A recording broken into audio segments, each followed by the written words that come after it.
몸에 불이 서서히 꺼지고 피로감이 눈에 띄게 줄어드는 걸 꼭 느끼시라 장담합니다.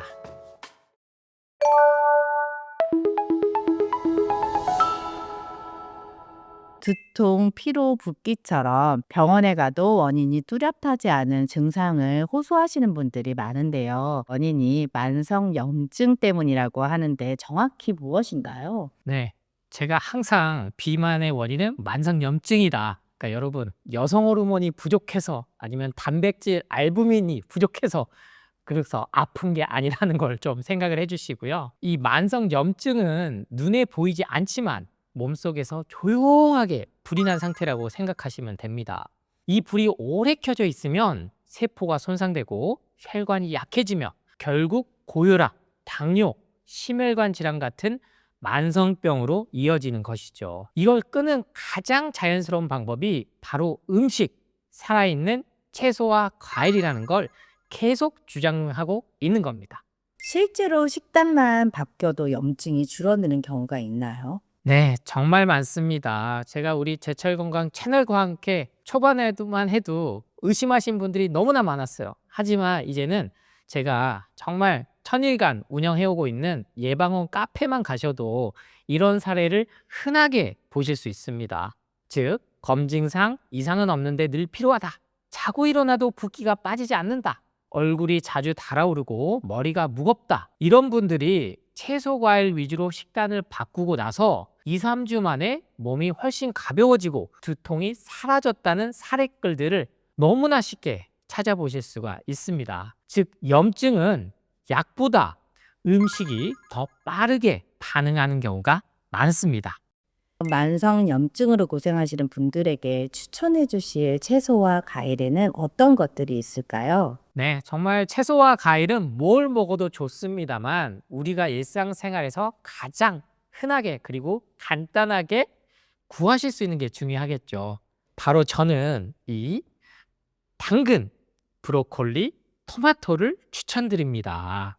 당근은 세포를 회복시키는 채소입니다. 당근 속 베타카로틴은 체내에서 비타민 A로 변해 염증으로 손상된 세포를 복구하고 피부와 점막을 보호해 전신 염증 반응을 안정시켜 줍니다. 두 번째인 이 브로콜리, 제가 직접 막 우적우적 씹어먹는 먹방도 해봤었는데요. 이 브로콜리는 염증의 원인을 해독하는 채소입니다. 풍부한 설포라판이 간의 해독 요소를 활성화시켜 몸속 독소와 염증 물질을 없애고 배출하도록 돕습니다. 즉, 염증의 뿌리를 차단해주는 역할을 하는 것이죠.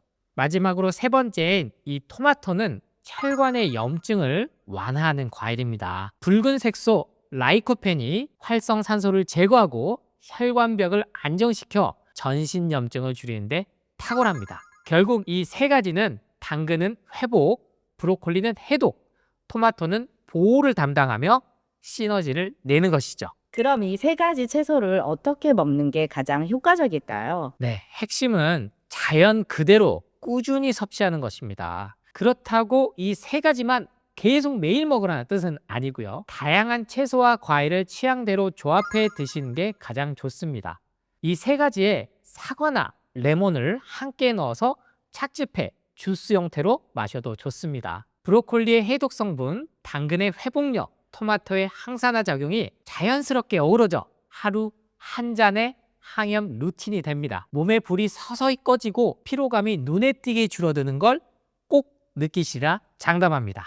많은 분들께서 토마토와 당근을 꼭 기름에 볶아 먹거나 기름과 함께 먹어야 한다고 하는데 정말인가요? 그것도 사실일 수는 있습니다. 영양소적 관점에서는 베타카로틴 흡수율, 라이코펜의 흡수율이 기름에 볶았을 때 흡수율이 높아진다. 하지만 반대적인 정보가 주어지지 않아서 그래요. 이 당근에는 베타카로틴뿐만 아니라 아주 중요한 알파카로틴도 있습니다. 그리고 토마토에는 라이코펜 성분만 있는 게 아니고 수십, 수백 종류의 폴리페놀들이 있죠. 플라보노이드의 이런 비타민, 미네랄, 무기질 정말 셀 수 없는 수천 가지의 항산화 성분들이 있습니다. 근데 이것들은 열을 가할 때 파괴된다는 정보를 주지 않습니다. 기름을 볶았을 때 저는 되려 얻을 수 있는 게 줄어든다라는 정보를 많이 드리는 거예요. 하지만 반대로 여러분, 올리브유, 아니면 생강, 아니면 대마종자유, 여러 가지 기름을 파는 입장에서는 이 정보만 여러분한테 주는 게 훨씬 좋거든요.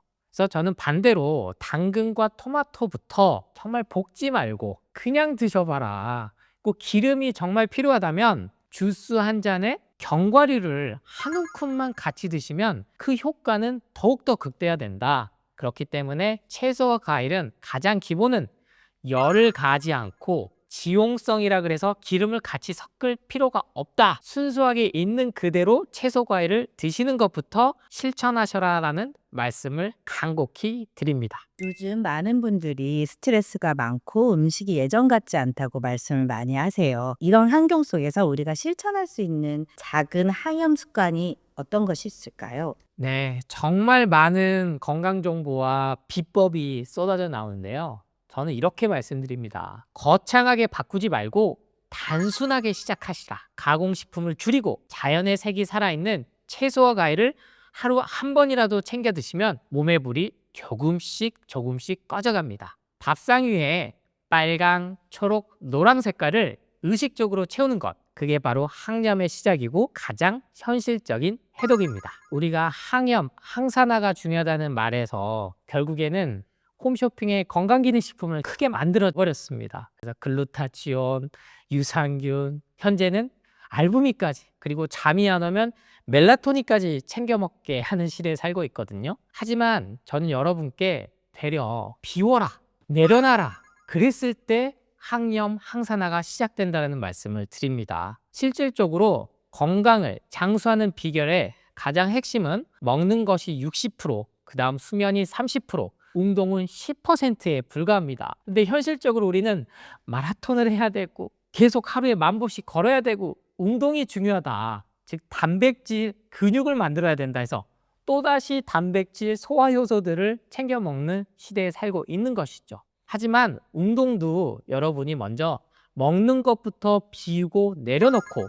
그리고 가공식품이 아닌 자연에서 살아있는 음식, 채소와 과일을 먼저 바탕으로 하시는 게 중요합니다. 그 다음이 수면을 적정하게 6시간에서 7시간 정도. 하지만 이것도 통잠을 꼭 자야 돼 라고 그 강박관념에선 벗어나셔야 돼요. 아니 어떻게 6, 7시간을 한 번도 안 깨고 잡니까 사람이. 그렇게 잘 수 있는 환경은 실질적으로 거의 없거든요. 특히나 제가 육아를 오랜 시간 해보니까 그건 거의 불가능해요.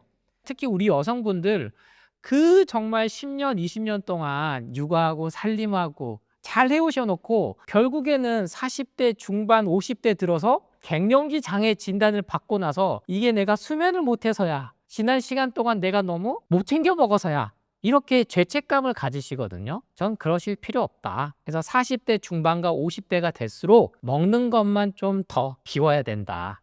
집착만 안 해도 몸은 가벼워진다. 그리고 운동은 가장 추천드리는 것은 맨발 걷기. 자연과 함께 시작하셔라. 그래서 단 5분만 하셔도 좋고요. 상황에 맞춰서 10분. 그리고 상황이 안 되실 때는 황토볼이나 황토흙을 이용해서 집에서 설거지 하실 때나 드라마 보실 때 이렇게 잘근잘근 밟아주는 그 5분만 해도 큰 효과들이 있으니까 꼭 뭔가를 사 먹어야 된다 생각하지 마시고 자그마한 변화들 꼭 실천해 보셨으면 좋겠습니다.